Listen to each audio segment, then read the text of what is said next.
He hadn't felt whole since the day Clara stopped speaking to him. He turned his head slowly, as if afraid to see what he already knew. The empty space beside him. The space where her hand used to rest, warm and steady, as they descended the stairs together. Every gala, every anniversary, every lie they told themselves was still worth living. He remembered the last time they walked down together. It was 5 years ago. Her dress was navy blue, the color of midnight before the storm. She'd worn it because he'd once said it made her eyes look like the sea after rain. He'd forgotten.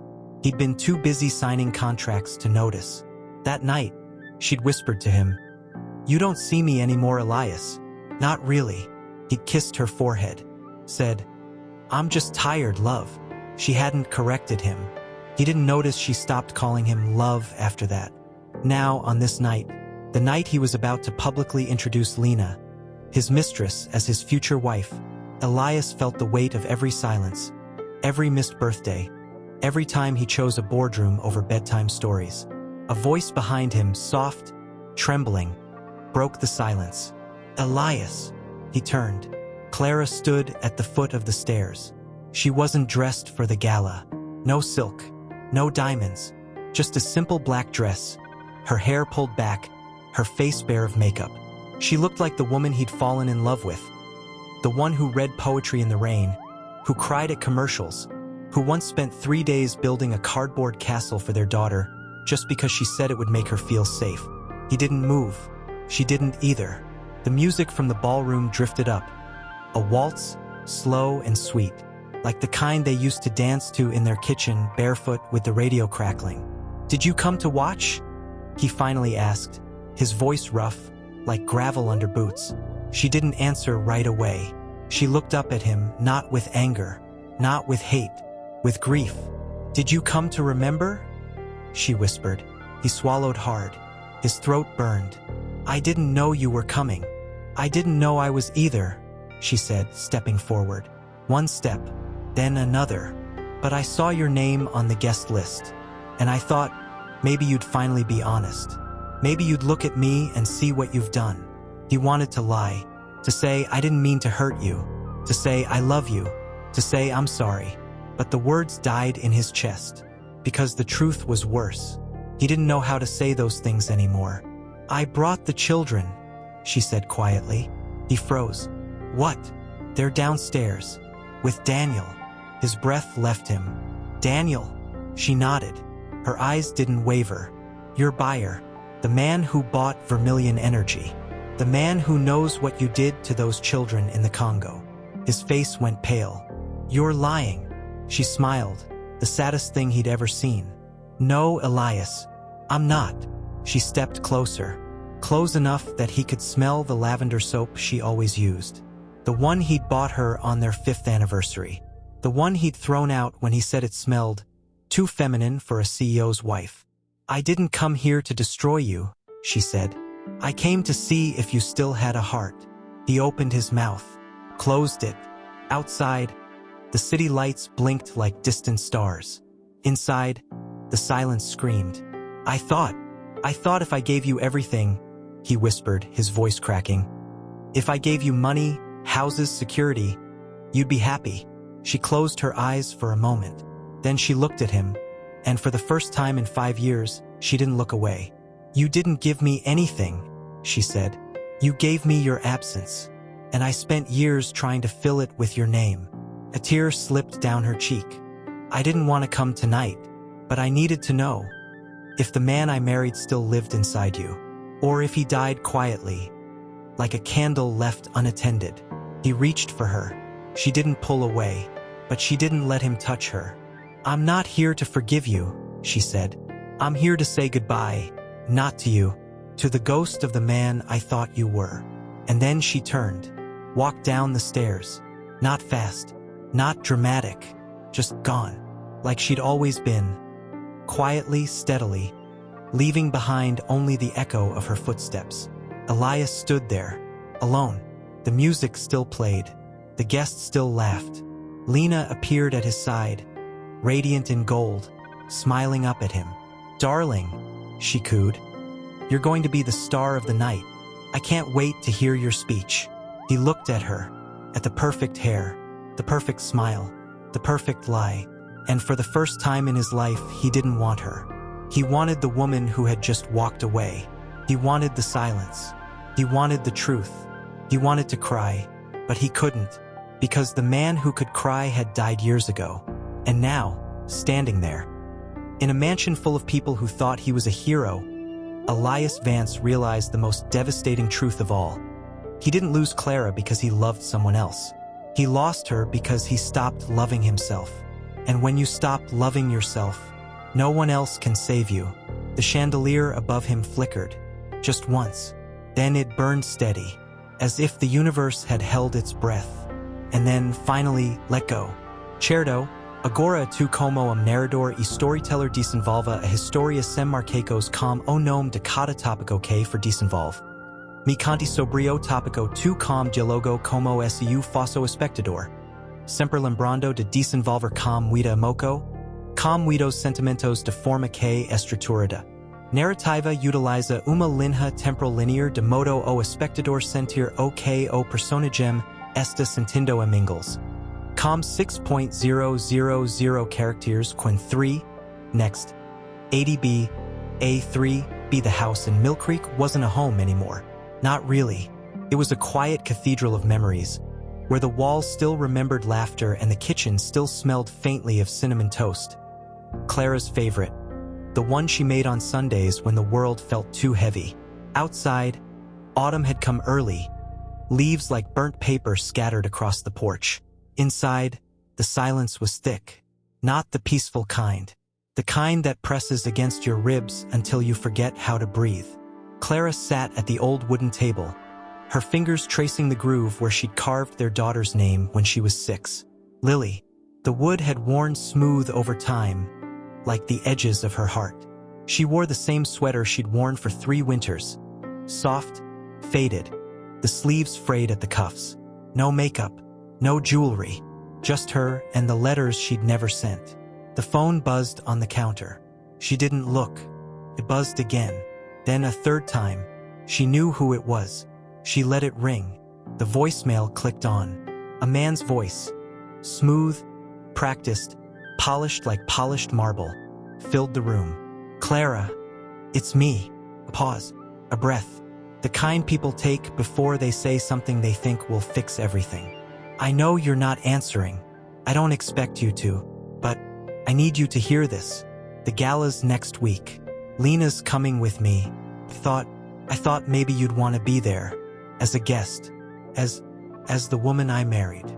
Clara closed her eyes. She didn't cry. She hadn't cried since the day she packed Lily's stuffed bear into a box and left the house for the last time. She stood, walked to the window, watched a crow land on the fence, tilted its head, looked at her, like it knew, like it had seen it all. She picked up the phone, pressed call. It rang once, then twice, then, "Clara!" His voice cracked. Not the voice of the tycoon, not the voice of the man on the cover of Forbes. This was the voice he used when he thought no one was listening. "You called." She didn't say anything, just breathed into the silence. He exhaled. "I didn't mean to hurt you." She closed her eyes again. "Did you mean to leave me?" A long silence. This time he didn't answer right away. When he did, his voice was smaller. I thought love was enough. I thought if I gave you everything else, money, security, a name, you'd be happy. I didn't know you needed me." She turned from the window, walked to the fridge, opened it. Inside, a single bottle of wine sat untouched. The label read Chateau de Elatoile, the one he'd brought home after their honeymoon. She'd kept it, not to drink, not to remember, just to prove to herself she could hold onto something that had once meant something. "You didn't need me," she said softly into the phone. "You needed someone who wouldn't ask you to be present. Someone who wouldn't make you feel guilty for choosing your empire over your child's recital. Someone who didn't remind you that you were still a man, not a brand." He didn't speak. She could hear his breathing, slow, shallow, like he was drowning in his own silence. "Do you remember the night Lily had her first seizure?" she asked. He didn't answer. She didn't need him to. You were in Singapore. The call came at 3 a.m. I held her while she shook. I screamed for you. I screamed your name. And you didn't come. Not for 27 hours. You called from the office. Said you were finalizing the deal. Said you'd be home soon. She paused. The crow had flown. The wind picked up. You got home the next day. Brought her a stuffed giraffe. Said you were sorry. You kissed her forehead. You kissed mine. And then you went back to work. Her voice didn't shake. It didn't break. It was calm, like the sea before the tsunami. I didn't leave you because I stopped loving you, Elias. I left because I realized you never loved me enough to stay. A sob broke through his side of the line. Not loud, not dramatic, just one, raw, like a bone snapping in the dark. I'm sorry, he whispered. I'm so sorry. She closed her eyes, let the silence stretch. Then she said the words she'd waited 5 years to say. I know. And then, but sorry doesn't bring back the nights I spent holding our daughter while you slept in a hotel room that didn't have our name on the door. She hung up. The phone went dark. The house breathed again. She walked to the kitchen drawer, pulled out a small, yellowed envelope. Inside, a single photograph. Him, her, Lily, 3 years ago. All three of them laughing on the porch swing. She'd taken it herself. He'd been wearing that stupid blue sweater, the one she'd bought him on sale. He'd looked happy, really happy. For once, she pressed the photo to her chest. And for the first time in years, she let herself remember what it felt like to be loved. Not as a wife, not as a trophy, but as a woman. Whole, real. And then she folded the photo, put it back, and walked upstairs, to the room where Lily slept. Her daughter was curled under a quilt, one arm wrapped around the giraffe. Clara sat on the edge of the bed, watched her breathe, watched her dream, and whispered, soft as falling snow, "You're safe now, my love." Outside, the wind howled, the leaves danced, and somewhere, in a penthouse overlooking Manhattan, Elias Vance sat alone in the dark, holding the phone, staring at the screen. The last message still lit up. I know. He didn't cry. He didn't scream. He just sat. And for the first time, since he'd become a billionaire, he felt small. And for the first time since he'd become a man, he remembered what it meant to be human. The house in Mill Creek didn't have a light on, but in the silence, it was the only place in the world that still held a heartbeat. And Clara? She didn't need him to come back. She just needed to know. She had been worth loving, and she had been. She still was. Eve, they stayed fixed on the hollow beneath her collarbone, on the faint bruise on her left wrist from when he'd grabbed her the night before, furious because she'd asked if they'd ever get married. You don't need a ring to be mine, he'd growled. You need to be silent. She touched the bruise now, didn't flinch.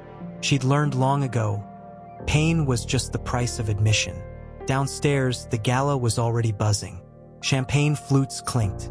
Laughter rose like steam. Somewhere, a violinist played something haunting Debussy, she thought. The same piece Clara used to play on the piano in the old house. Elias had hated it, said it made him feel things he couldn't control. Lena had never met Clara, but she knew her. She'd seen the photos, hidden in drawers, tucked inside journals, printed on the back of receipts. Clara in the rain, holding Lily's hand. Clara laughing in a kitchen stained with jam. Clara, asleep on the couch, one arm draped over a book titled The Art of Letting Go. Lena had stolen them all, not out of jealousy, out of hunger. She wanted to know what it felt like to be loved by a man who didn't need to own you. She wanted to know why Elias had chosen silence over her, and why, every time he looked at her, his eyes drifted, just for a second, toward the window, like he was waiting for someone who'd already left. The door opened. Elias stepped in. He was dressed impeccably. Black tuxedo, white shirt, no tie, the way he always wore it when he was about to do something dangerous. He didn't smile. He didn't speak. Just stood there, watching her, like he was trying to memorize her face before she disappeared. You look beautiful, he finally said. She turned. Her voice was soft, too soft, Do I look like her? He froze. Who? Clara. He didn't answer. That was answer enough. She walked toward him, barefoot, the silk whispering against the marble floor. She stopped inches from him, close enough to feel his breath, close enough to see the tremor in his jaw. You don't love me, she said. Not a question. A statement. Quiet. Final. He swallowed. I do. No, she whispered. You love the idea of me. The girl who doesn't ask questions.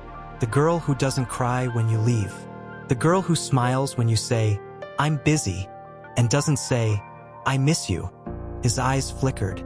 A crack. Just one. I gave you everything. You gave me a life you think I should be grateful for, she said, stepping closer. Her voice dropped to a breath. But I didn't come here to be your escape. I came here because I thought, if I was perfect enough, you'd finally see me. Not as your mistress, not as your convenience, but as the woman who stayed when no one else would. He reached for her. She didn't move. His fingers brushed her cheek. Tender. Too late. I'm sorry, he murmured. She closed her eyes. When she opened them again, there was no anger, no tears, just clarity. You don't get to be sorry, she said. You don't get to say it and then walk away. You don't get to be the hero in your own story when you've spent your whole life erasing everyone else's. He pulled back, like she'd burned him. What are you saying? She stepped away, walked to the vanity, picked up her phone, opened a folder, pressed play. A recording played. Elias's voice, from last night. I don't love her. She's a distraction, a replacement.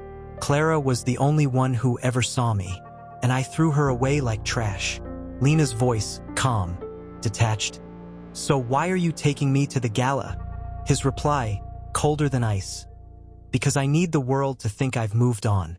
Because if they see me with you, they won't look for her. The recording ended. Silence. Heavy. Thick. Suffocating. Lena turned to him. Her eyes were dry. Her lips were trembling. I didn't steal this to hurt you, she whispered. I stole it because I needed to know if I was ever real to you, or if I was just another lie you told yourself to feel less guilty. He didn't move, didn't speak, didn't blink. I thought I could become her, Lena said. I thought if I was quieter, prettier, more obedient, you'd forget she ever existed. But you never did. You just stopped looking. She set the phone down, walked to the door, paused, turned. You're taking me to the gala to make her jealous. He didn't answer. But you're not making her jealous. She smiled small, sad, final. You're making her remember. The door clicked shut. He stood there, alone. The suit felt like a coffin. The silence screamed. He reached for the phone, dialed her number. It went straight to voicemail. He didn't leave a message. He just stared at the screen and whispered, I didn't know how to love her. Outside, the gala lights glittered. The music swelled. Somewhere, a woman in a black dress sat in the back of a black sedan. Her hands rested on her lap. A folder lay open on her knee. Inside, photographs, emails, bank records, proof that Elias Vance had funded child labor, proof that he'd buried it, proof that he'd lied to the world. And beside the folder, a single slip of paper, handwritten, in Clara's elegant script, he doesn't deserve to be forgiven. But you deserve to be free. The car pulled away. The city lights, blurred. And in the penthouse above, Elias sank to his knees. Not in prayer, not in rage, but in the quiet, hollow realization. He had spent his life chasing a ghost. And now he was the one haunting himself. The music from below grew louder. Laughter echoed. Someone raised a glass. To Elias Vance, the man who changed the world. He didn't move, didn't breathe, didn't cry. He just sat there, in the dark, waiting. For the first time in his life, string quartet played Vivaldi, Spring, as if the season had ever been kind to them. Elias stood at the edge of the ballroom, a king in exile. He wore the tuxedo. He held the glass. He smiled when he was spoken to. But his eyes, they didn't belong to him. They were searching, not for Lena, Not for the cameras. For her, Clara. He didn't know if she'd come. He didn't know if he wanted her to. But he needed to see her. Just once. To know if the woman who walked out of his life still breathed the same air. A waiter passed, tray raised. Elias didn't take a drink. He watched the crowd. And then he saw her. Not in the center. Not in the spotlight. She stood near the terrace doors, half in shadow, half in moonlight. She hadn't changed. Not really. Her hair was shorter. Her shoulders were straighter. Her hands, bare, no rings, were folded gently in front of her, like she was holding something sacred. Lena appeared beside him, her arm slipping through his. "Darling," she whispered, her voice honeyed with false warmth. "You look like you've seen a ghost." He didn't answer, didn't move, didn't blink. Lena followed his gaze. Her smile didn't falter, but her fingers tightened. "Is that?" "Yes," he whispered. "Clara Vance." He didn't say anything. He didn't need to. Lena's breath caught. She'd seen the photos. She'd studied them. But this was real. The woman who had broken him. The woman who had walked away. And now she was here. Not to fight. Not to scream. Just to be. Clara didn't look at him. Not yet. She was watching the guests. A little girl, no older than 7, ran past, chasing a balloon shaped like a star. Clara smiled. Just a flicker. But it was enough. Elias's chest cracked. He remembered that girl. Lily, his daughter. The one he'd missed her first school play. The one he'd forgotten her birthday. The one who used to leave drawings under his pillow. "Daddy, I drew you as a superhero," she'd scribbled once. He'd thrown it away, thought it was childish.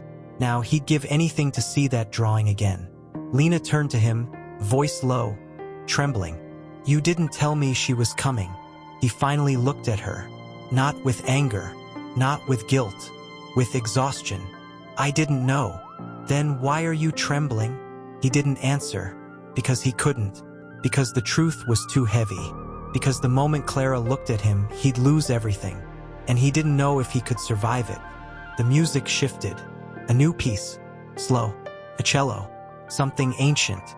Something broken. And then Clara moved. Not toward him. Not away. Just stepped forward. One slow step. Then another. The crowd parted. No one spoke. No one dared.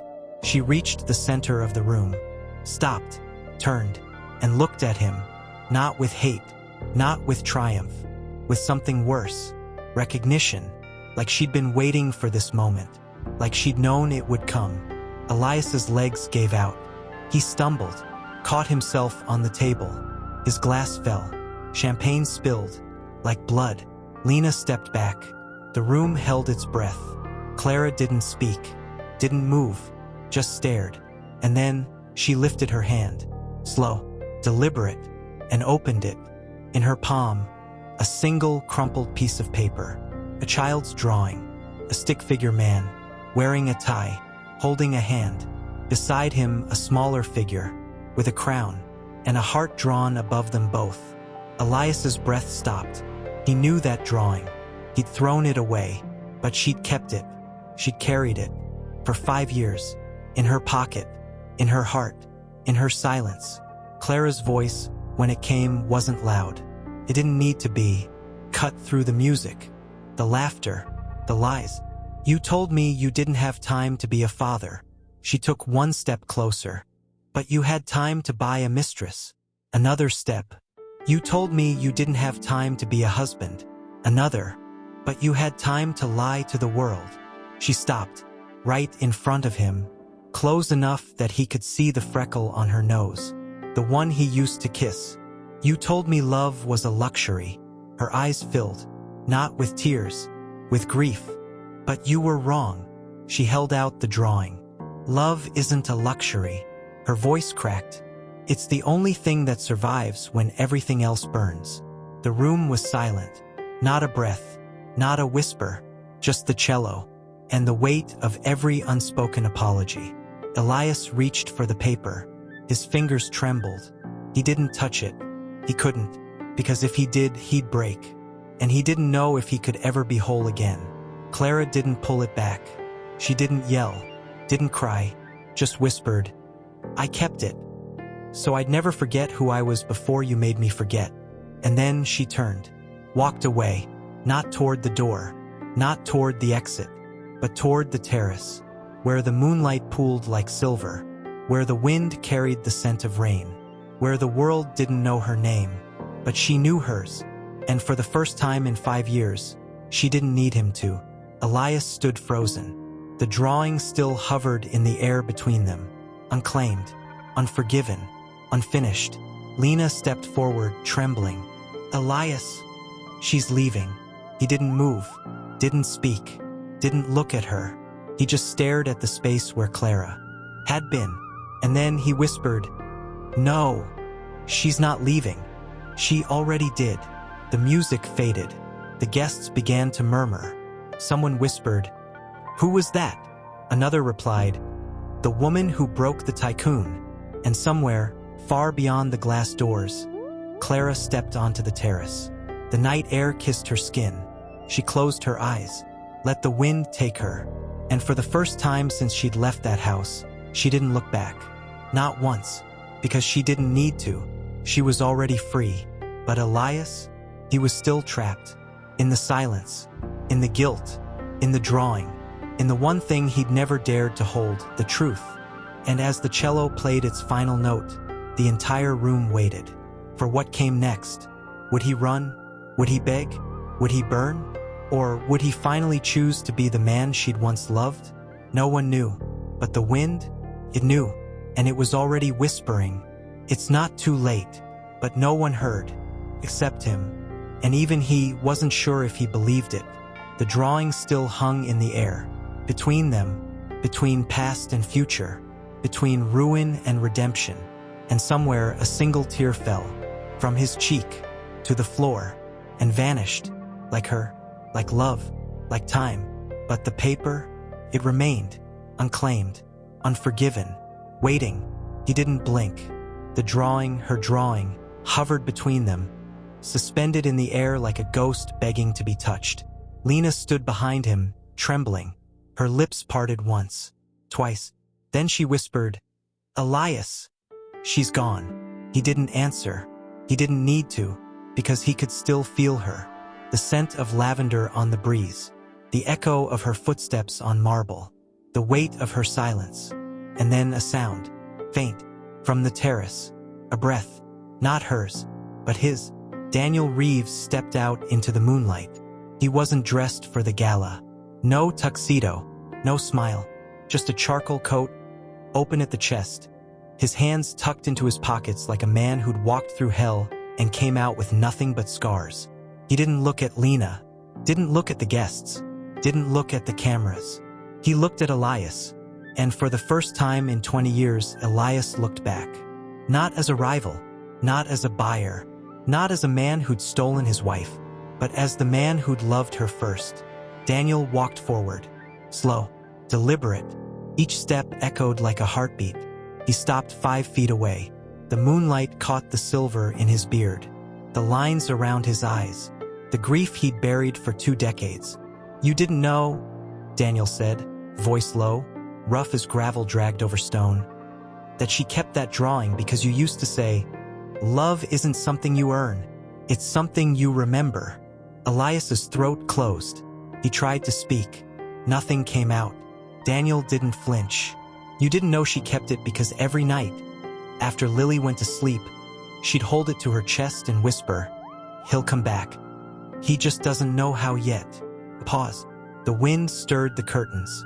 Someone in the crowd gasped. Daniel took another step. "You didn't know she cried every time she heard Vivaldi, because you played it the night you proposed, and you never played it again." Elias's knees buckled. He caught himself on the table. His fingers brushed the spilled champagne, red, like blood. "I didn't know," he whispered. "No," Daniel said. "You didn't." He reached into his coat, slowly, carefully, with the reverence of a priest pulling a relic from its shrine. He pulled out a small, leather-bound journal. The cover was worn, the edges frayed. Clara's name was written on the inside in faded ink. She gave this to me last week, Daniel said. Said you'd be here tonight. Said you'd finally be ready to hear the truth. Elias stared. His hands shook. Why would she give you this? Daniel looked at him, and for the first time there was no anger, no triumph, just sorrow. Because she didn't want you to hate her. He opened the journal, flipped to the first page, and read aloud. His voice didn't break, cracked, like ice under weight. Asterisk, day 1. He said he'd be home for dinner. Again, Lily asked if I could call him. I said no. I didn't want to hear his voice if he was going to lie. Day 17. I found the receipt for the necklace. $12,000. For Lena. I didn't cry. I just folded his tie and put it in the drawer. Day 89. I stopped waiting. Not because I stopped loving him, but because I realized love isn't what keeps people here. It's what lets them go. Asterisk. Daniel closed the journal, held it out. To Elias. She didn't leave you to punish you, he said. She left you so you could finally become the man she believed you were. Elias didn't take it. He couldn't. His fingers hovered, like the drawing, like the truth, like his soul. Why are you giving this to me? He choked out. Daniel looked past him, to the terrace, to the moon, to the empty space where Clara had stood. Because I loved her too, he said, voice breaking. And I let her go because I thought she'd be happier with you. I was wrong. He stepped closer. His voice dropped to a whisper. She didn't come here to destroy you, Elias. Pause. The entire room leaned in. Every eye, every breath, every heartbeat. She came here to see if you still loved her enough to stop running. Elias closed his eyes. For the first time in 20 years, he let himself cry. Not a sob, not a scream, just a single tear, falling, slow, heavy, like a stone dropped into still water. It hit the floor and vanished, just like her, just like love, just like time. Daniel didn't say anything else. He just turned, walked toward the terrace, paused, looked back. She's waiting for you, he said. Elias's eyes snapped open. Where? Daniel smiled, sad, soft, real. Not out there. He pointed to Elias's chest. Inside. And then he was gone, vanished into the night, leaving only the journal and the silence. The guests didn't move. They didn't whisper. They didn't record. They just watched. As Elias Vance, the man who owned skyscrapers, the man who controlled markets, the man who thought power was love, fell to his knees, not in defeat, in surrender. He reached for the journal, trembling, slow, as if it might burn him. He opened it, turned the page, and there, written in Clara's hand, a single line. No date, no signature, just words, like a prayer. Asterisk. If you're reading this, you're still here, and so am I. Asterisk. He looked up, through the glass doors, to the garden, to the trees, to the moon, and for the first time he saw her. Not in the flesh, not in the air, but in the quiet, in the wind, in the space between breaths. She was there, not waiting for him to fix it, not waiting for him to beg, just waiting for him to choose, to be the man he was before he became a tycoon, before he became a liar, before he became a ghost. He stood, slowly, set the journal down, walked to the center of the room, to the empty space where she'd stood, to the drawing, still on the floor, still waiting. He knelt, picked it up, felt the paper, felt the child's crayon, felt the heart. He held it to his chest and whispered, "I'm sorry." He didn't say it to her. He said it to himself, to the man he'd buried, to the father he'd forgotten, to the husband he'd erased. And then he turned, walked toward the exit, past the guests, past the cameras, past the glitter, past the lies. He didn't look back. He didn't need to, because he knew she wasn't out there. She was inside, and now he had to find her, before the fire consumed everything, before it was too late. The doors opened, the night air rushed in, cold, sweet, alive. He stepped into it, And for the first time in years, he didn't run. He walked. Slow. Sure. And when he reached the edge of the garden, he stopped, looked up at the stars, and whispered, "I'm coming home." The wind answered, not in words, but in silence. And in that silence, something began to burn. Not the gala, not the empire, not the lies, but the part of him that had stopped believing that love was worth fighting for. And somewhere, in a quiet house by the sea, a woman sat on the porch, a journal open, a cup of tea cooling, and a single photograph of a man holding a drawing, smiling. For the first time in a long, long time, she didn't smile back. She didn't cry. She just whispered, "Good," and closed the book, because now he had to find his way, not to her, but to himself. And that was the only journey that mattered. The fire hadn't started yet, but the embers were glowing, and somewhere a man was walking toward them, with nothing but a child's drawing, and a heart that finally remembered how to beat. The night held its breath, waiting, not for a comeback, not for revenge, but for redemption. And this time he wasn't running. He was coming home, even if it killed him, even if she never forgave him, even if the world burned. He was Finn, just the drawing in his hand, crumpled now, softened by his tears, and the weight of 1,000 unspoken apologies pressing against his ribs like a second skeleton. The city blurred around him, neon signs, honking horns, the distant wail of a siren. But he didn't see any of it. He saw her, Clara, in the rain, in the kitchen, in the silence between their breaths. He passed a coffee shop. A woman inside, wrapped in a scarf, was reading a book. She smiled as she turned a page. It looked like her. It wasn't. He kept walking, past the subway entrance, past the buskers playing sad songs on violins, past the alley where a man slept under a cardboard sign that read, "I used to be someone's son." He stopped, stared, because he'd once been someone's son too, and he'd forgotten. He looked down at the drawing again, the stick figure man, the crown, the heart. He traced it with his thumb. "You believed in me," he whispered to the night, "even when I didn't believe in myself." A gust of wind lifted the paper. He caught it, held it tighter, then he kept walking, until he reached the edge of the city, where the buildings fell away, and the trees took over, where the road became a trail, where the stars came out, brighter here, unfiltered by glass and greed. He didn't know where he was going, but he knew he had to get there, because she was waiting, not for him to fix things, not for him to beg, but for him to show up as himself, not the tycoon, not the liar, not the man who thought money could buy love, just Elias, the boy who used to cry when his mother left, the teenager who wrote poems in his notebook, the man who fell in love with a woman who saw his soul before he did. He walked for hours, his shoes soaked, his hands numb, his chest hollow, and then he saw it. A small house, white paint peeling, a porch swaying gently, a light on in the window, not bright, not welcoming, just there, like a heartbeat. He didn't run, he didn't shout, he didn't knock, he just stood, at the edge of the garden, where the wildflowers grew untamed, where the wind carried the scent of lavender. And he waited. Minutes passed, then 10, then 20. The moon climbed higher, the crickets sang, and then the door opened.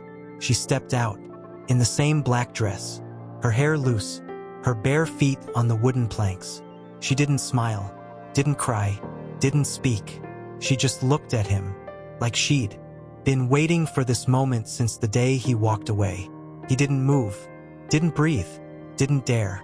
She took one step, then another, down the porch, through the grass, until she was standing in front of him, close enough to feel his shiver, close enough to see the tears still wet on his cheeks.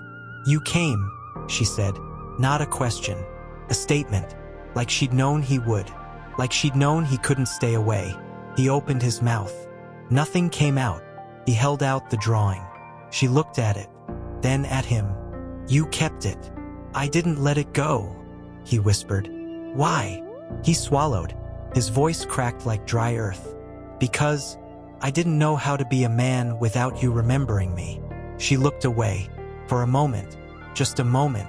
And when she looked back, her eyes were wet. But her voice was steady. You think I kept it because I wanted you back? He didn't answer. She stepped closer. So close her breath brushed his cheek. I kept it because I needed to remember that I was worth being loved. He flinched, like she'd struck him. I didn't love you enough, he said, voice raw. I never did. She shook her head. Slow, sad, real. You loved me the way you knew how. She reached into her pocket, pulled out a key. Small, old, copper. This, she said, is the key to the cabin in the mountains. The one you bought me for our 10th anniversary. You never came. Said you had a merger. Said you'd come next weekend. She held it out. I never sold it. He stared at the key, like it was a bullet, like it was a lifeline. Why are you giving it to me? She didn't answer right away. She turned, walked back to the porch, sat on the swing, gently, like she was afraid it might break. The wind caught her dress, made it ripple, like water. I didn't come here to forgive you, she said. I came here to see if you'd finally learn how to forgive yourself. He didn't move, didn't speak, didn't breathe. You think I left you because you loved someone else? She looked at him. Her voice dropped, a whisper, a confession. No, I left you because you loved your work more than you loved your life. Pause. The swing creaked. A single leaf fell from the tree, landed at his feet. I didn't leave because I stopped loving you. She looked up. Her eyes held the moon. I left because I realized you didn't know how to love anything but your own image. He felt it then, not in his chest, in his bones. The truth, the final, devastating truth. He hadn't lost her because he chose Lena. He'd lost her because he chose himself. And he'd chosen himself so hard, he forgot he was human. He looked down at the key, at the drawing, at the woman who had loved him through every failure, every silence, every lie, and still hadn't turned away. He sank to his knees, in the grass, in the dirt, in the wildflowers, and he didn't beg, he didn't plead. He just whispered, I don't know how to be the man you loved. She didn't move, didn't come to him, didn't reach out, just sat and watched and waited. And then she said the words that changed everything. Then don't be him. He looked up, confused, tears blurring his vision. What? Don't be the man I loved, she said softly. Be the man you were before you became him.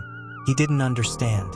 Not yet, but he felt it, the weight lifting, not because she forgave him, but because she didn't want him to be fixed. She wanted him to become. I'm not asking you to come back, she said. I'm asking you to stop running. She stood, walked to him, knelt, not in front of him, beside him, on the same ground, the same earth, the same silence. You don't need my forgiveness, she whispered. You need your own. She placed the key in his palm, closed his fingers around it. Then she stood, turned, walked back to the house, didn't look back, didn't say goodbye, just opened the door, stepped inside, and shut it, gently, like closing a book. The light went out, the wind rose, the stars burned, and Elias sat there, alone, with the key, with the drawing, with the silence. And for the first time, he didn't try to fill it. He just sat and listened to the crickets, to the trees, to the quiet voice inside him, the one he'd buried under boardrooms and headlines and lies. It was small, but it was there, and it was saying, it's not too late. He looked down at the key, then at the drawing, then at the house, and he whispered, I'm not coming back. He stood, brushed the dirt from his knees, turned, walked away, not toward the city, not toward power, not toward redemption, but toward himself. And as he walked, the wind carried something behind him. Not her voice, not her tears, but the echo of her last words. Be the man you were before you became him. He didn't look back. He didn't need to, because he knew she was already free. And now he had to be too. The key burned in his hand. Not because it was hot, but because it was real. And for the first time in 20 years, he didn't want to escape. He wanted to remember. He walked until the road disappeared, until the stars were the only thing guiding him. And when he finally stopped, he opened his palm, held the key to the sky, and whispered, "I'm ready." The wind answered, not in words, but in stillness. And in that stillness, a new beginning breathed, not with fireworks, not with applause, not with a second chance, but with a single quiet decision to stop running, to stop pretending, to stop being a ghost, and finally to become a man, the one who loved, not because he had to, but because he finally remembered how. The house behind him stayed dark, but the night glowed with the quiet, trembling light of a soul. He held the key in his palm, turned it over, felt the weight of it, the heat of it, the memory of it. He remembered the day he bought it. She'd been laughing, really laughing, for the first time in months. "It's just a cabin," she'd said, eyes sparkling. "No Wi-Fi, no staff, just trees, silence, and you." He'd smiled then, because he thought he could be the man she wanted. He'd bought it, paid for it, put it in her name, and then he never came. Not once, not even for the anniversary. He'd sent flowers, a note, "Business trip extended. Next weekend, I promise." She never replied. He never asked why. Now he stood here, alone, the key in his hand, the door in front of him, and the silence that had followed him for 20 years, was louder than any boardroom. He raised the key, touched the lock, felt the cold metal against his fingertip, and then he lowered it, let it drop. It clinked softly against the step. He didn't pick it up. He just sat, on the edge of the porch, back against the railing, eyes closed, letting the night take him.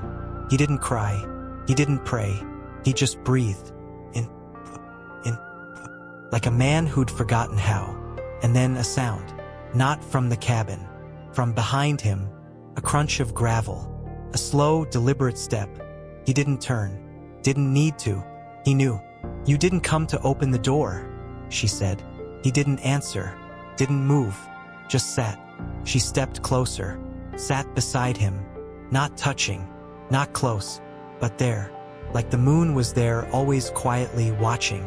"You knew I'd be here," he finally whispered. "I knew you'd come," she replied. "I didn't know if you'd open the door." He looked at her. For the first time since the gala, really looked. Her face was softer in the moonlight.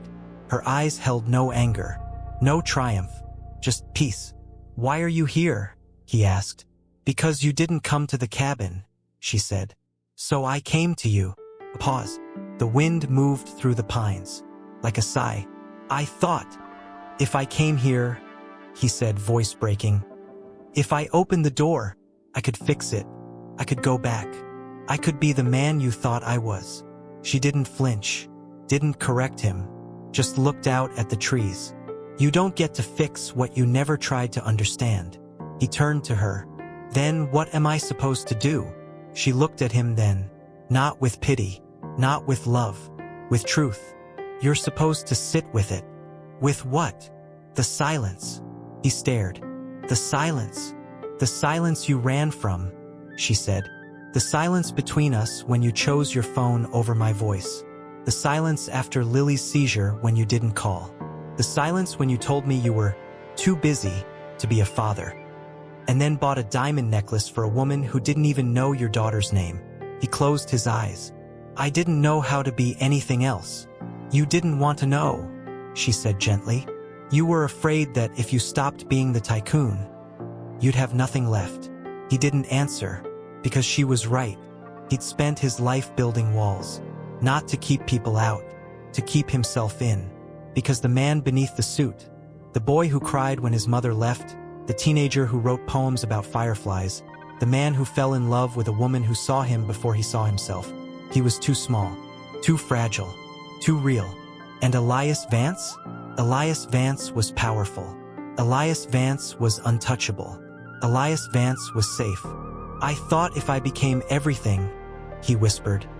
"You'd have to stay." She reached out, not to touch him, but to place a small, folded piece of paper in his lap. He didn't open it. Didn't need to. He knew what it was. His own handwriting. From 10 years ago. A note he'd slipped into her coat pocket the night before he left for Singapore. "I'm sorry, I'm not the man you deserve, but I'm trying." She'd kept it. All this time. "I didn't leave because you weren't trying," she said. "I left because you were trying for the world, not for me." He looked at the paper, then at her. "What do I do now?" She stood, walked to the edge of the porch, looked out at the forest. "You sit. That's it. That's all." She turned, looked at him. Moonlight caught the tear she didn't wipe away. "You don't need to fix me. You don't need to win me back. You don't need to burn your empire. You don't need to apologize again." She took a breath. "You just need to sit with the silence until you remember who you are without the title."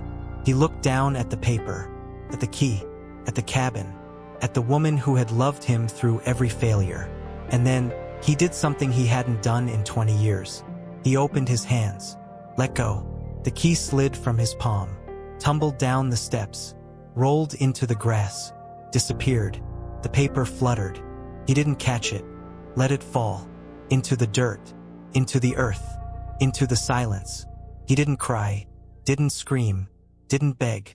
He just sat, on the edge of the porch, eyes closed, breathing, and for the first time he didn't feel empty. He felt present. The wind whispered through the trees. A single leaf landed on his knee. He didn't brush it off. He let it stay, like a gift, like a sign, like a reminder that life wasn't about being perfect. It was about being there.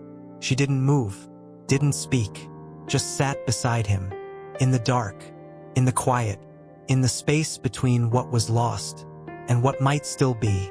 Minutes passed, an hour. The moon climbed higher, and then he whispered, "I miss you." Not as a plea, not as a demand, just a truth. She didn't say anything, just reached over and placed her hand just barely on his, not holding, not pulling, just there, like the moon, like the wind, like the quiet. And for the first time, he didn't pull away. He leaned into it, just a little, and in that small, silent moment, the silence didn't feel like emptiness anymore. It felt like peace. And somewhere in the dark woods, a single bird called out, not in fear, not in warning, but in welcome, as if the earth itself had been waiting for him to stop running, for him to sit, for him to be. And as the stars burned above them, he didn't ask for forgiveness. He didn't ask for a second chance. He just sat with her in the quiet. And for the first time in 20 years, he didn't feel like a ghost. He felt like a man. And that was enough. For now, it was all he needed. And it was more than he'd ever had. She didn't speak. He didn't speak. But the silence, it sang. And for the first time, he listened. Not to the world, not to his name, not to his legacy, but to himself. And for the first time, he heard his own heartbeat. Slow, real, alive. And he knew this was where it began. Not with a kiss, not with a reunion, not with a grand gesture, but with a man, sitting, in the dark, with nothing, and everything, and the quiet that had been waiting for him all along. And now he was finally home, not to her, not to the past, but to himself. And that, in the sigh of the wind through the eaves, in the quiet between their breaths, Elias sat on the porch step, still, motionless, like a statue carved from regret. Clara sat beside him, not close, not far, just there. The key was gone. The drawing was gone. The paper with his old apology, gone. Everything he thought he needed to fix her, gone. And yet, she was still here, and he was still breathing. The night deepened. Stars pressed down like ancient witnesses. A fox slipped through the trees, silent, silver gray, eyes catching the moonlight just for a second before vanishing. "You used to say," she said, voice so soft it might have been the wind. That silence was the space between thoughts, the place where truth lived. He didn't answer, didn't move, but his fingers twitched, just once. I didn't believe you then, she continued. I thought you were just being poetic, trying to sound deep. A pause. She tilted her head, looked at him. Now I think you were telling me the truth, and I just didn't want to hear it. He swallowed. His throat felt like sandpaper.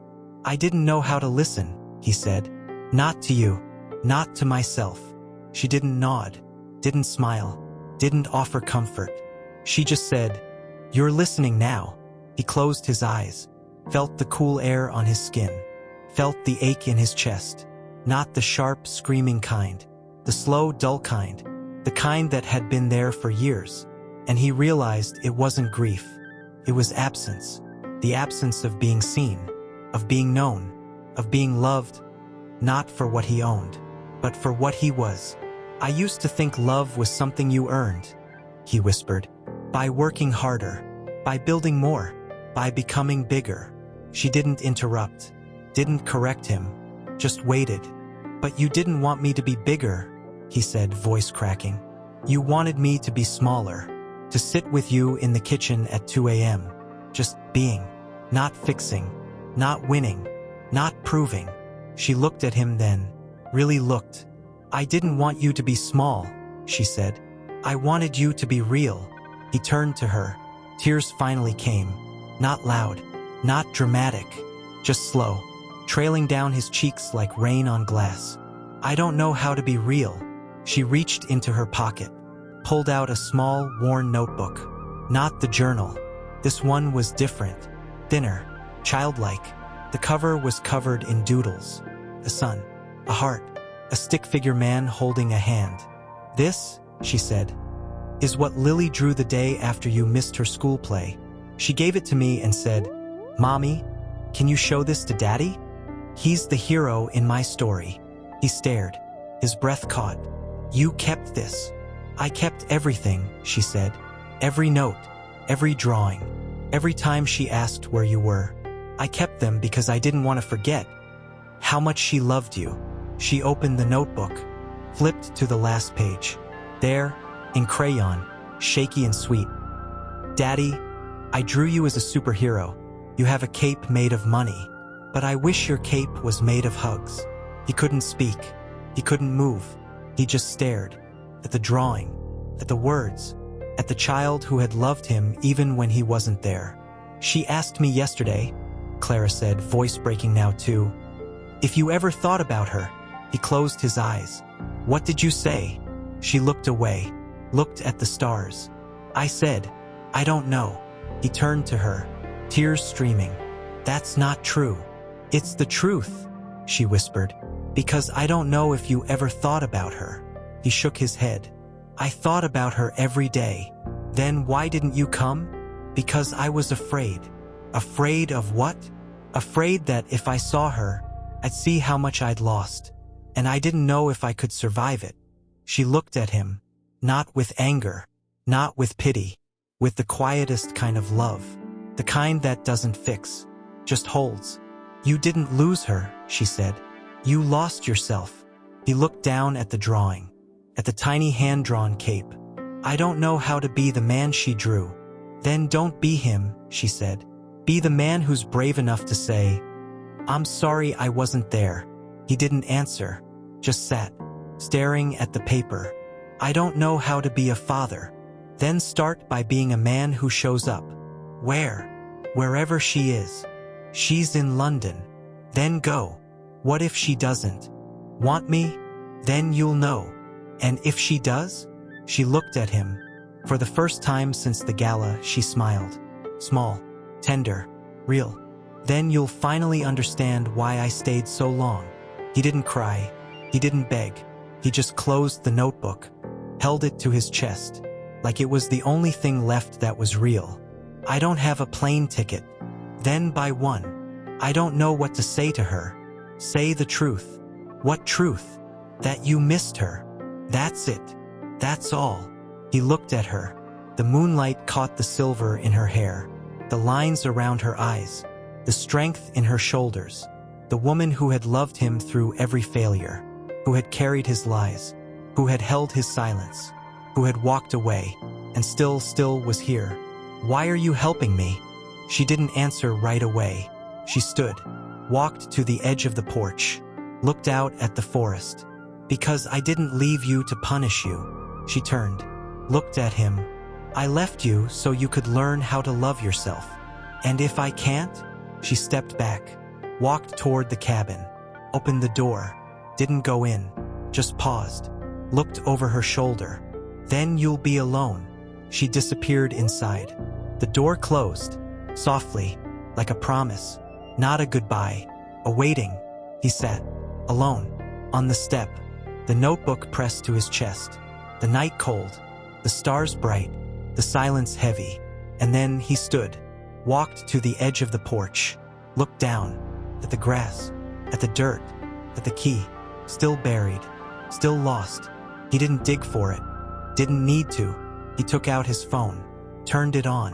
The screen lit up, dozens of messages, press releases, stock alerts.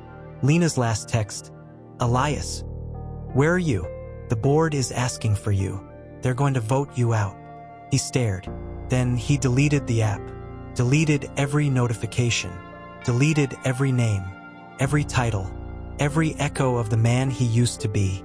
He opened his browser, typed one word, London, then Lily Vance. The search bar filled. One result, a school, a photo, a girl, 15 years old, smiling, in a science fair, wearing a lab coat, holding a poster. Why do we forget the people who loved us? Below it, her name, Lily Vance, and beneath that, a single line, handwritten, in her own script. "I miss you, Daddy, but I'm learning not to wait." He didn't cry, he didn't scream, he just stood there, holding the phone, like it was the last bridge. And then he typed one message, no subject, no signature, just words, raw, real, trembling. "I'm sorry I wasn't there. I'm sorry I didn't know how to be the man you drew. I'm not asking for forgiveness. I'm just asking, can I try?" He hit send. Then he turned off the phone, put it in his pocket, walked back to the step, Saturday, and waited, not for an answer, not for her, not for redemption, just waited, to see if he could be still, to see if he could breathe, to see if he could be the man who showed up, even when no one was watching, even when no one was waiting, even when no one believed he could change. The wind came again, carried the scent of pine, of earth, of rain, and for the first time he didn't feel like he had to fix anything. He just felt present. And somewhere, in a quiet room in London, a girl sat at her desk, phone glowing, a message lit up. She stared, for a long time. Then, she closed her eyes, let out a breath, and whispered, "I'm not ready." But she didn't delete it. She saved it, in a folder, named Daddy. And then she opened her notebook, picked up her pencil, and wrote, "I'm not ready, but I'm listening." And somewhere across the ocean, a man sat on a porch, in the dark, with nothing but the wind, and the quiet, and the hope that maybe, just maybe, love doesn't need to be fixed. It just needs to be heard. And for the first time, he was learning how, not to win, not to control, not to be great, but to be. And that was the only thing that ever mattered. The cabin stayed dark. The phone stayed silent. The night stretched. And in that silence, something new was growing. Not forgiveness, not reunion, not redemption, but something quieter, something deeper, something no one could take away. The courage to be human. And he was finally learning how to sit. It just sat in Elias's pocket, cold, silent, heavy as a stone. He hadn't checked it since he sent the message. Not because he didn't want to, because he was afraid to. Afraid that if he looked, it would be gone. Like her, like the cabin, like the man he used to be. He sat on the porch step. The same spot, the same silence, the same moon. But something had shifted. Not in the world, in him. He no longer waited for an answer. He waited for himself. To be still, to be quiet, to be enough. A breeze slipped through the trees, carried the scent of wet earth, of pine needles crushed underfoot, of something older, something deeper, something that had been waiting. He closed his eyes, let the wind move through him, and then a sound, not from the woods, not from the sky, from inside, a whisper, not his, hers. "You're still here." He opened his eyes. She was standing in the doorway, not dressed for sleep, not dressed for comfort. She wore the same black dress, her hair loose, her bare feet on the wooden floor. She didn't smile, didn't cry, didn't speak. She just stood there, looking at him, like she had been waiting for this moment since the day he walked away. He didn't move, didn't stand, didn't beg, just looked back, and whispered, "I'm still here." She stepped down, one slow step, then another, through the grass, until she was standing in front of him, close enough that he could see the freckle on her cheek, the one he used to kiss when she was tired. "You didn't check your phone," she said. "I didn't want to," he replied. "Why?" "Because I didn't want to hear no. I wanted to learn how to live with silence." She nodded, slow, like she understood. "You're not the same man." "No," he said. "I'm not." "Good." She sat beside him, not close, not far, just there, like the moon, like the wind, like the truth. "Lily didn't reply," he said. "I know. You knew." "I knew she wouldn't." He turned to her. "Then why did you let me send it?" She looked out at the trees. "Because you needed to say it. And if she never replies, then you'll know you said it for you." He didn't answer, just stared at his hands. Calloused, strong, used to signing contracts, used to shaking hands, used to holding power. Now they trembled. "I used to think love was a transaction," he said. "You give something, you get something back. And now I think love is just showing up." She turned to him. "Even when there's nothing to get?" "Especially then." A long silence, the kind that doesn't need filling, the kind that only lives between two people who've stopped trying to fix each other. "I used to think you left because you stopped loving me," he whispered. "I didn't leave because I stopped loving you," she said. "I left because I realized you didn't know how to love yourself." He looked at her. Tears came again, not from grief, from recognition. "I didn't even know I was broken." "You didn't need to know," she said. "You just needed to stop pretending you weren't." He took a breath, let it out, slow, like he was releasing something he'd carried for 20 years. "I don't know how to be a father." "Then don't be one," she said. He blinked. "What? Don't be a father?" He stared.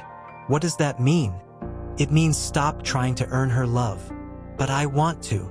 "Then stop trying." He didn't understand. "What do you mean? You want to be her father?" "Yes." "Then be her friend." He stared. "A friend?" "Yes. But I'm her father. And you've spent 10 years being a ghost in her life." She turned to him, eyes bright with tears. "Now you get to be the man who sits with her in silence, who doesn't fix her pain, who doesn't apologize for the past, who doesn't try to make up for lost time." She reached out, not to touch him, just to point to the sky. "Look at the stars." He looked. "What about them?" "They don't try to be seen," she said. "They just shine. And when you look up, they're there, no matter how long you've stopped looking." He swallowed. "So, I just be there." "Yes. And if she still hates me, then she'll hate you. And if she doesn't, then she'll love you. And if she never speaks to me again?" She looked at him, and for the first time her voice broke, just a little. "Then you'll have to learn how to love her, without her loving you back." He closed his eyes, felt the weight of those words, like a stone, like a seed, like a promise. "That's the hardest thing I've ever heard. It's the only thing that matters." She stood, walked to the edge of the porch, looked up at the stars. "I didn't come here to fix you. I know. I didn't come here to forgive you. I know. I came here to tell you, you don't need to be forgiven to be worthy. She turned, looked at him. Her voice was soft, but it cut through the night like a knife. You are worthy of love. Not because you changed, not because you apologized, not because you showed up. She stepped closer. You are worthy. Because you are still here. He looked up at her, at the stars, at the silence, and for the first time, he didn't feel like he had to earn anything. He just felt seen. I don't know how to be the man you want me to be, he whispered. I don't want you to be the man I want you to be, she said. I want you to be the man you are. He didn't answer, just sat and breathed, and for the first time, he didn't feel broken. He felt human, and that was enough. The wind rose, carried the scent of rain, not coming, just passing, like time, like grief, like love. She turned, walked back to the cabin, didn't look back, didn't say goodbye, just opened the door, stepped inside, and shut it, gently, like closing a book. The light went out, the night held its breath, and Elias sat, alone, on the porch, with nothing but the stars, and the quiet, and the knowledge that he didn't need her forgiveness. He didn't need Lily's reply. He didn't need to fix the past. He just needed to be present. For himself, for her, for the child who still believed in him. Even when he didn't believe in himself. He reached into his pocket, took out his phone, turned it on. The screen lit up. Still no message. No reply. He stared at it. For a long time. Then he opened the camera, focused on the sky, on the stars, on the endless dark, and he took a picture, not of the cabin, not of the trees, not of her, of the stars, and he wrote beneath it, I'm here, I'm sorry, I'm learning, and I'm not leaving. He didn't send it, he saved it, in a folder, named, For Lily. Then he turned off the phone, put it down, on the step, beside him, like a promise, like a prayer, like a surrender. He leaned back, let the night wrap around him, closed his eyes, and whispered, I'm not trying to be a father, I'm trying to be a man. And for the first time he believed it. The wind stirred, a single leaf landed on his knee. He didn't brush it off. He let it stay, like a gift, like a sign, like a beginning. Somewhere, in a quiet room in London, a girl sat at her desk, phone glowing. She stared at the photo, the stars, the words. I'm here, I'm sorry, I'm learning, and I'm not leaving. She didn't cry, didn't smile, didn't reply. She just sat, and for the first time she didn't feel angry. She felt seen. She opened her notebook, wrote one line, then closed it, and whispered, I'm not ready, but I'm listening. And outside, the wind carried her words, across oceans, across silence, across years, and landed softly on the porch of a cabin, where a man sat, alone, but no longer empty, because he had learned love doesn't need to be earned. It just needs to be shown. And sometimes, the bravest thing you can do is to show up, even when no one is watching, even when no one answers, even when you don't know if you're enough. Because you are, not because you fixed it, but because you didn't run. And that was the only thing that ever mattered. The stars burned, the night stretched, and somewhere a man sat, with nothing but his breath, his silence, and his choice to be here, not to win, not to fix, not to change. No phone, no agenda, just the quiet and the cold. He stepped outside, barefoot, on the wooden porch. The world was white. Snow had settled over the trees like powdered sugar, over the grass, over the key he'd buried the night before. It was gone now, swallowed, by the earth, by the quiet, by time. He didn't look for it. He didn't need to. He just stood there, watching, breathing. The air burned his lungs, clean, sharp, real. He didn't feel cold. He felt alive. Inside, the cabin was still dark. She was still asleep. He didn't knock, didn't peek, didn't try to be the man she wanted. He just sat on the step, wrapped his hands around a mug of tea, black, no sugar, she'd left on the railing. He didn't drink it, just held it, let the warmth seep into his palms.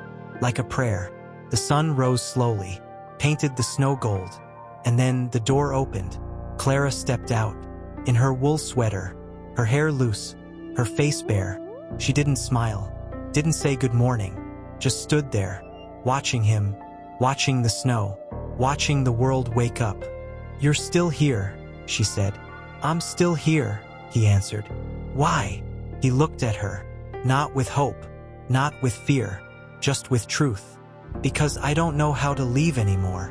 She didn't move, didn't speak, just stepped down. One slow step, then another, until she was beside him. Saturday, not close, not far, just there. The silence between them wasn't empty. It was full, full of every word they'd never said. Every night she cried alone. Every time he chose a meeting over her voice. Every birthday he missed. Every "I'm sorry" that came too late. She took a sip of her tea. Didn't offer him any. He didn't ask. "Lily didn't reply," she said. "I know. You didn't check your phone. I didn't need to. Why?" He looked at the snow, at the trees, at the quiet. "Because I stopped waiting for her to fix me." She turned to him. "What are you waiting for?" He didn't answer right away. He watched a single snowflake land on his sleeve, melting, instantly. "I'm waiting to learn how to be okay without her forgiving me." She didn't flinch, didn't look away, just nodded. "That's the hardest thing a man can do." "Why?" "Because we're taught that love is a contract. You give, you get, you fix, you're forgiven, you apologize, you're restored." She paused, looked at him. "But love doesn't work like that." "Then how does it work?" "It works like snow." He looked at her, confused. "Snow?" "Yes." She reached out, plucked a flake from the air, let it melt on her fingertip. "It falls, covers everything. It changes the shape of the world. But it doesn't ask to be noticed. It doesn't demand to be loved. It just is." She looked at him. "You don't have to earn her love, Elias. You just have to be the kind of man who lets it fall." He stared at her. Tears came, not from sorrow, from release. "I spent my life trying to be the man who fixes things. And now I want to be the man who lets things be." She didn't smile, but her eyes softened, just a little. "That's the first real thing you've said in 20 years. He looked down, at his hands, at the snow, at the mug. "I don't know if I can do this." "Do what?" "Be here, without a plan, without a solution, without a way to make it better." "Then don't try to make it better," she said. "Just be with it." He looked at her. "What if I'm not enough?" "Then you're not enough," she said simply. "And that's okay." He blinked. "That's not what I expected." "I didn't come here to give you a pep talk," she said. "I came here to remind you that you're human, not a CEO, not a hero, not a savior." She stood, walked to the edge of the porch, looked out at the quiet world. "You don't have to save her. You don't have to fix your mistakes. You don't have to become the man she remembers." She turned, looked at him. "You just have to be the man who shows up, even when he doesn't know what to say." He stood, walked to her, didn't touch her, didn't hug her, didn't beg, just stood beside her, and whispered, "I don't know how to be the man you want. I never wanted you to be the man I wanted," she said. "I wanted you to be the man you are." He closed his eyes, felt the cold on his skin, felt the wind, felt the snow, felt himself. "I'm scared," he admitted. "I know," she said. "What if I'm too late?" "Then you're too late. And if I'm not? Then you're not. What do I do?" She looked at him. For the first time, she reached out, not to hold him, not to comfort him, just to press her palm against his chest, right over his heart. "You breathe." He froze. Her hand was warm. Her touch was quiet, but it shook him. "That's it. That's all."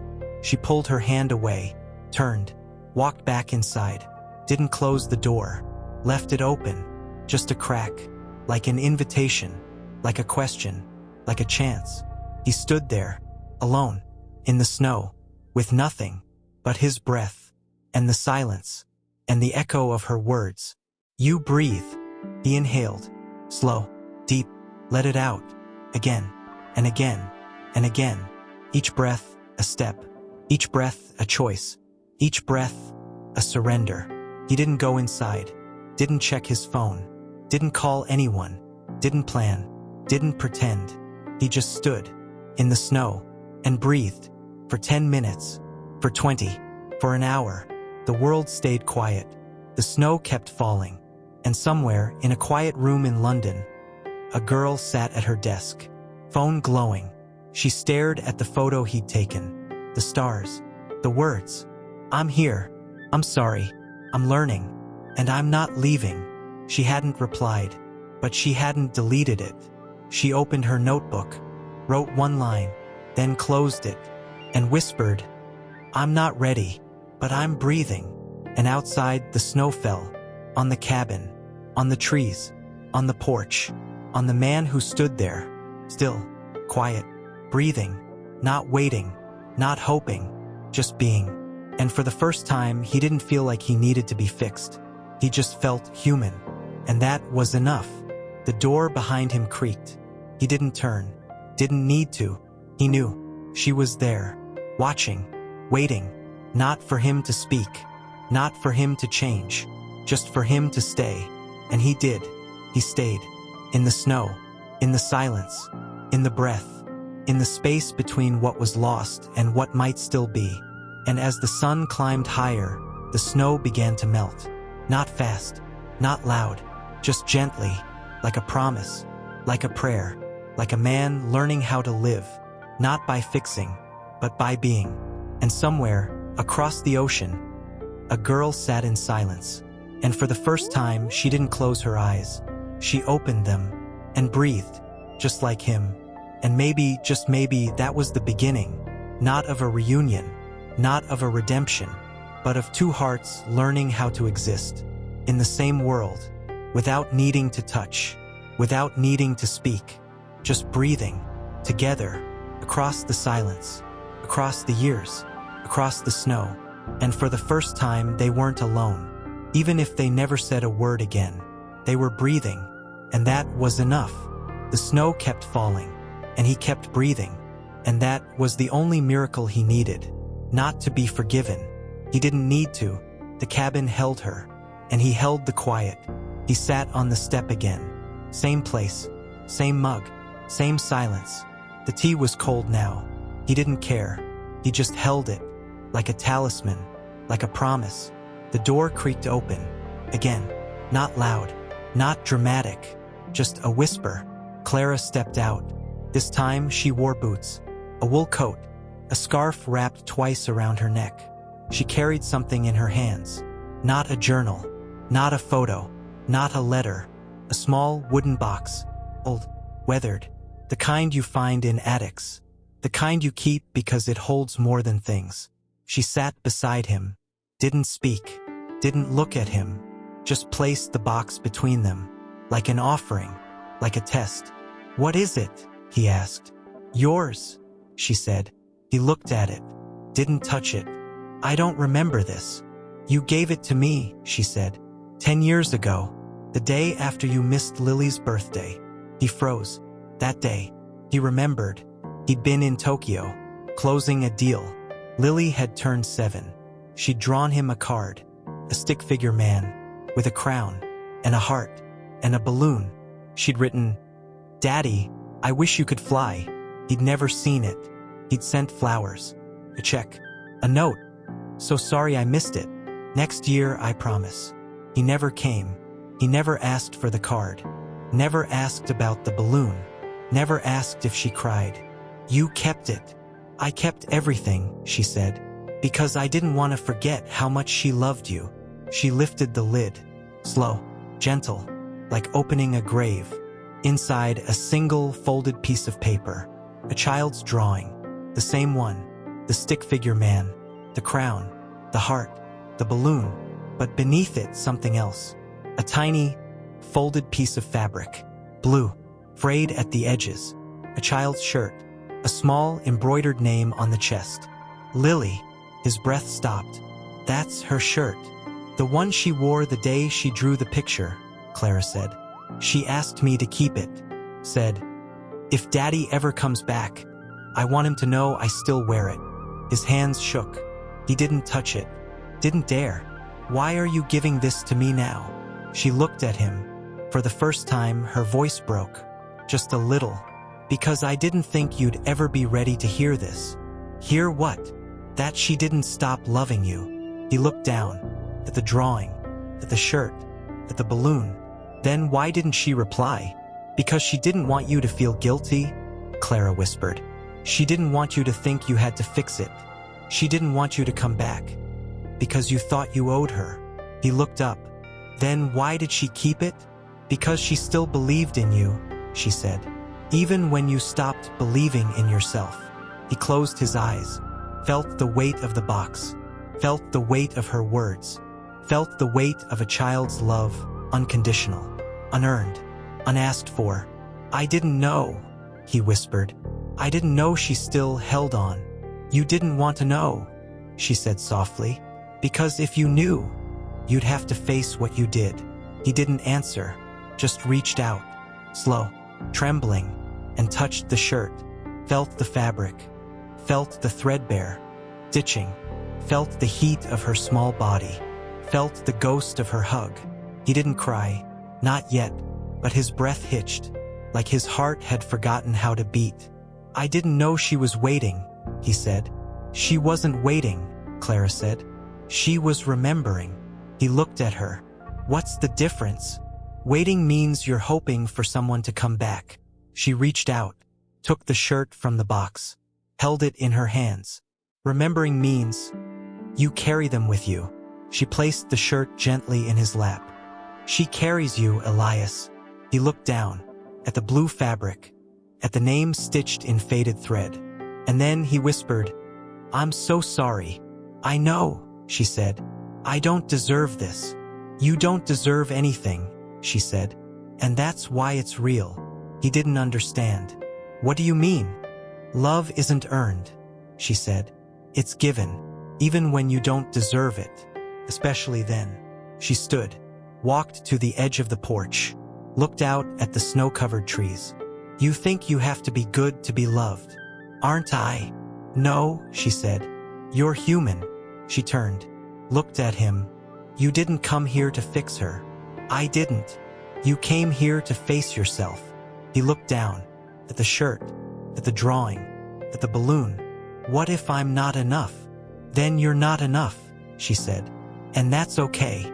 But what if she never speaks to me again? Then you'll have to learn to love her, without her loving you back. He closed his eyes, felt the fabric against his fingers, felt the weight of a child's trust, felt the truth that love doesn't need reciprocity. It just needs presence. I don't know how to be the man she remembers, he whispered. Then don't be him, she said. Be the man who lets her remember you, without asking for anything in return. He looked up. What if I'm too late? Then you're too late, she said. And you'll still be worthy. He didn't answer, just picked up the shirt, held it to his chest, like a child, like a man, like someone who had finally stopped running. I don't know what to say to her. Say nothing, she said. But what if she needs to hear something? Then she'll ask. And if she doesn't, then you'll know she didn't need your words. She needed what? She walked back, sat beside him, put her hand over his, not to hold, not to comfort, just to be there. She needed to know you didn't forget her. He looked at her. I didn't. Then that's enough. He looked down, at the shirt, at the drawing, at the balloon, and then he whispered, I miss her. I know, she said. I miss her so much. I know. I don't know how to fix it. You don't have to. Then what do I do? She didn't answer right away. She leaned her head against his shoulder. Just for a second. Just enough. You breathe. He closed his eyes, felt her warmth, felt the fabric, felt the snow, felt the silence. And for the first time, he didn't feel broken. He felt held. By her, by the shirt, by the memory, by the child who never stopped believing. He didn't cry, not yet, but his breath came deeper, slower, real. I don't know if I can do this. You don't have to do anything, she said. Just be here. Even if she never forgives me? Especially then. He looked at her. Why are you still here? She didn't answer, just lifted her head, looked out at the trees. Because I'm not done loving you. Even after everything? Especially after everything. He turned to her. Tears finally came. Not loud, not messy, just slow, like the snow. I don't deserve you. I know, she said. And that's why I stayed. He reached out, not to touch her, not to hold her, just to place his hand over hers. On the step, on the cold wood, on the snow-dusted edge of the world. And he whispered, I'm not leaving. She didn't say anything, didn't smile, didn't cry, just let her hand stay under his. And for the first time, he didn't feel like he had to fix anything.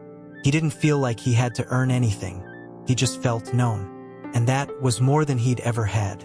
The sun broke through the clouds, casted a single beam of light on the box, on the shirt, on their hands, on the drawing, on the balloon. And for the first time, the silence didn't feel empty, felt sacred. And somewhere, in a quiet room in London, a girl sat at her desk, phone in hand, staring at the photo, the stars, the words. I'm here. I'm sorry. I'm learning. And I'm not leaving. She hadn't replied, but she hadn't closed the tab. She opened her notebook, wrote one line, then closed it, and whispered, I'm not ready, but I'm still here. And outside, the wind carried her words, across oceans, across snow, across years, and landed softly on the porch, where a man sat, with nothing but a child's shirt, and a woman's hand, and the quiet, and the truth that love doesn't need a reply. It just needs to be felt. And he was finally feeling it. Not as a tycoon, not as a father, not as a man who had to fix it, but as a man who was still here. And that was enough. For now, it was all he needed. And it was more than he'd ever had. The sun warmed his skin, the snow melted, and the shirt, still in his lap, still smelled like lavender, like her, like home. And for the first time, he didn't try to hold on. He just let it be. And that was the beginning, not of a reunion, but of a resurrection. Still sat on the step, still didn't move. Clara didn't leave. She didn't sit beside him anymore. She sat across from him, on the other end of the porch, her knees pulled to her chest, her arms wrapped around them, like she was holding herself together. The silence wasn't empty anymore. It was full of everything they'd never said. Every night she cried alone. Every time he chose a meeting over her voice. Every birthday he missed. Every I'm sorry that came too late. And now there was no more pretending. No more excuses. No more running. Just this. Two people. In the quiet. With nothing left to hide. You didn't have to give me this, he said, voice rough from sleep and sorrow. She didn't look at him. I didn't give it to you. Then who did? Lily did. He looked down at the shirt, at the faded blue, at the embroidered name. She knew I'd come back. She didn't know you'd come back, Clara said. She just knew you might. And you? She finally looked at him. Her eyes were red, not from crying, from holding back. I didn't know you'd stay. Why not? Because you always left when it got hard. He swallowed. I'm not leaving. You say that now. I mean it. Meaning doesn't fix anything, she said. Action does. What action? The kind that doesn't ask for a reward. He stared at her. What are you saying? I'm saying, you don't get to come back and expect her to forgive you. I'm not asking for forgiveness. Then why are you here? He didn't answer right away. He lifted the shirt, held it to his chest, closed his eyes, felt the fabric, felt the ghost of her small arms, felt the weight of her love. I'm here because I can't not be. She looked at him, slow, deep, as if she were seeing him for the first time. That's the first true thing you've ever said. He didn't smile, didn't cry, just whispered, I don't know how to be a father. Then don't be one. He blinked. What? Don't be a father. I don't understand. You're trying to be the man who fixes things. I'm trying to be better. You're trying to be the man she thinks you are. Isn't that what I'm supposed to do? No, she stood, walked to the edge of the porch, looked out at the woods. You don't get to be the man she remembers. Then who do I get to be? The man who shows up, even if she hates me? Especially then. Even if she never speaks to me again? Especially then. And if she does? Then you'll know you didn't come for her. Reply. I came for her.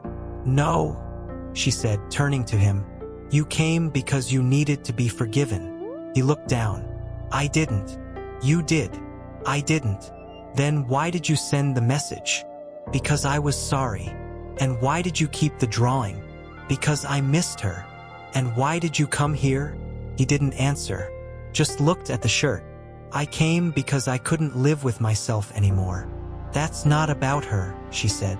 That's about you. He closed his eyes. I don't know how to be the man I am. Then don't try. What do I do? Sit. That's it. That's all.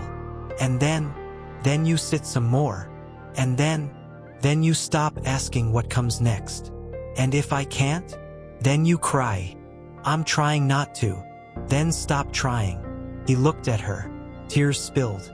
Not from weakness, from surrender. I'm so tired. I know. I don't know how to do this. You don't have to know. What if I fail? Then you fail. And then you sit. Again. And if I still don't know how? Then you sit some more. Until when? Until you stop needing to fix it. He looked at the shirt, at the balloon, at the crown, at the heart. I just want to be loved. You already are. By who? By her. She doesn't know I'm here. She knows. How? Because she still keeps the shirt. That doesn't mean anything. It means she didn't burn it. It means she kept it. It means she didn't let go. And if she never speaks to me, then you'll know love doesn't need words. And if she does, then you'll know love doesn't need you to be perfect. I'm not perfect. No, she said. You're not. She walked back, sat beside him. Not close, not far, just there. You're not supposed to be. Then what am I supposed to be? She reached out, not to touch him, not to hold him, just to place her hand on the box, on the shirt, on the drawing. You're supposed to be the man who stays. Even if she never forgives me, especially then. Even if I never earn her trust, especially then. Even if I'm not enough, especially then. He looked at her. Why are you still here? Because I haven't stopped loving you. Even after everything? Especially after everything. Why? She didn't answer right away. She looked at the sky, at the clouds, at the light breaking through. Because I remember the man you were before you became a name. I don't know who that is. Then learn. How? By sitting. With what? With the silence. And if I can't, then you cry. And if I still can't, then you sit again. And if I never get better, then you're still worthy. Why? Because you're still here.